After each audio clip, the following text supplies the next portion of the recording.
Good day, sir. I'm Eliza de los Santos from BS Criminology Section C.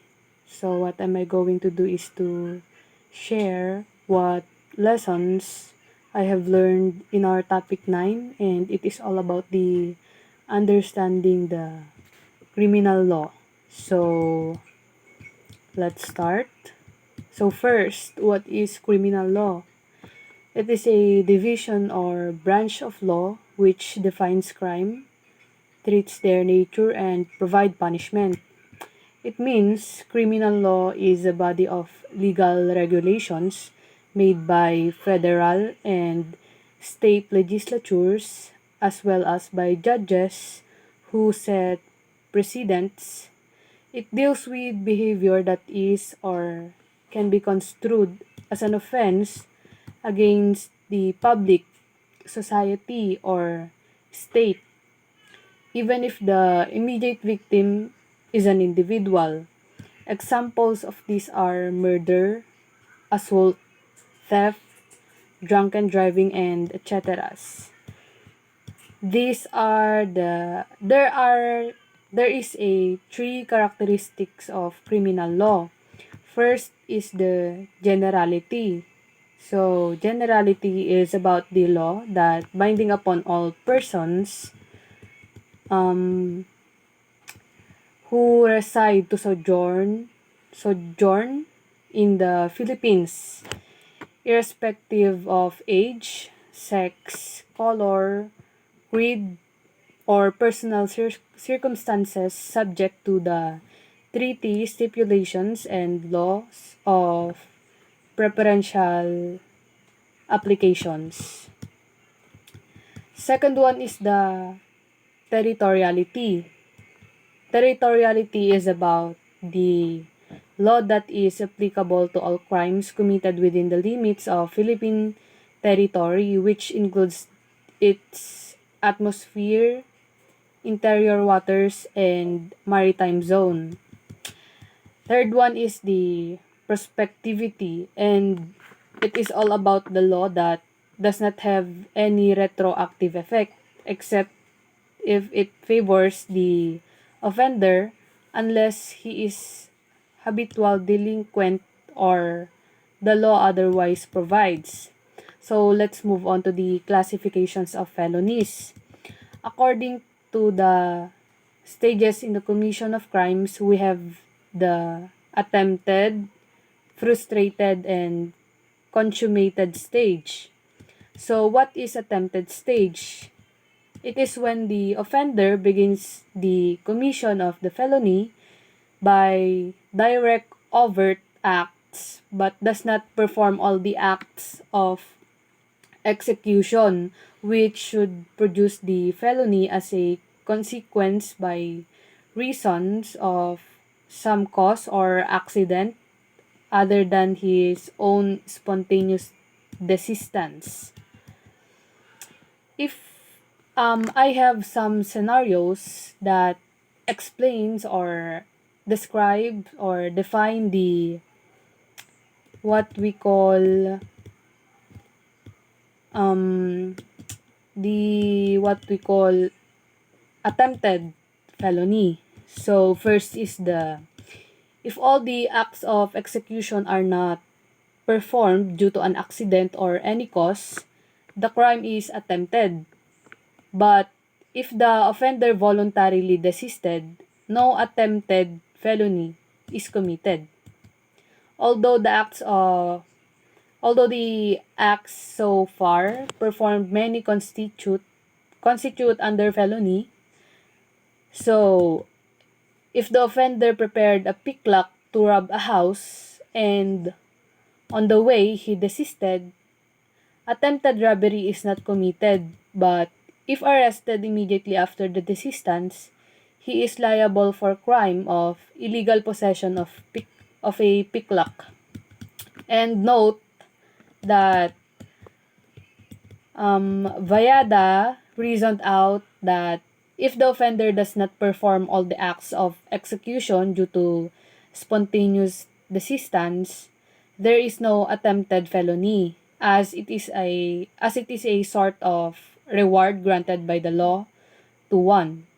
Having one foot on the verge of crime, heed the call of his conscience and return to the path of righteousness. However, if the overt acts performed would already constitute an attempt of the crime intended to be committed, any desistance would be unavailing. So, if A shot B with intent to kill him without hitting him, desistance from firing again would not affect A's liability for an attempted felony. The desistance refers to the crime actually committed before the desistance. So next scenario is when an overt act in criminal law is an outward act done in pursuance and manifestation of a criminal intent or design. So if the offender is caught after he made an opening on the wall of a storage before entering it, he cannot be held liable for attempted robbery because the purpose of his intended entrance is not yet known. But he is liable for attempted trespass to dwelling as undoubtedly the opening was made to enter the store. And the third one is the nature of the action intended must be inferred from the what do you call this one? From the nature of the acts executed. The overt acts must have an immediate and necessary relation to the offense intended. The overt acts must logically and necessarily ripen into concrete concrete offense. And the last one is there is no attempted felony by omission because overt overt acts are not performed. So let's move on to the frustrated stage.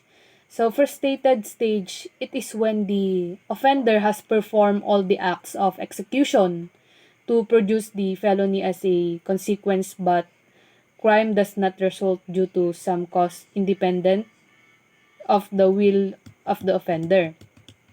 So if the crime is not produced despite the performance of the offender of all the acts of execution necessary to produce it due to the will of the offender, a frustrated felony does not result. Another felony may, however, be committed if the acts so far performed are punished by law. So if the offender poisoned another and because of remorse, he himself administered the antidote to prevent the death of the victim, frustrated murder is not committed, although he or she may be liable for serious physical injuries under Article 264 or homicide if the victim became ill or died, respectively. So let's move on to the consummated stage. So consummated stage, it is a felony that is consummated when all the elements necessary for its execution and accomplishment are present. Ito yung kapag nagawa mo na yung mga crimes, lahat ng nagawa mong plano ay nai-execute mo na, diyan na diyan ka na mabibigyan diyan ka na magkakaroon ng kaso. So, next, let's move on to the mode of execution, and there is two types of felonies which are the dolo or intentional felony and unintentional felony. So what is intentional felony? Intentional felony, it is the act or omission of the offenders is malicious. In the language of Article 3, the act is performed with deliberate intent with malice. The offender, in performing the act or in incurring the omission, has the intention to cause an injury to another. If a felony is committed by means of deceit, it is dolo, or otherwise known as intentional felonies, such as robbery. If it is committed by means of fault, then it is culpa, or otherwise known as culpable or unintentional felonies, such as reckless imprudence resulting in damage to properties. So, unintentional felony, it is when an accident no longer an accident. For example, a person may drive intoxicated and get into an accident, even though they had no intention of getting into an accident and damaging the property of another or hurting another, they nonetheless can and often are held criminally liable. So next, let's move on to the mistake in identity and mistake in law. Mistake in identity, or the error in personae, occurs when the felonies act was directed at the person intended, but who turned out to be somebody else. Mistake in law, or the aberratio ictus, or it means it occurs when a felonies act miss the person against whom it was directed and hit instead somebody who was not the intended victim who was hit. So that is all I have learned in our topic 9. Thank you and good day.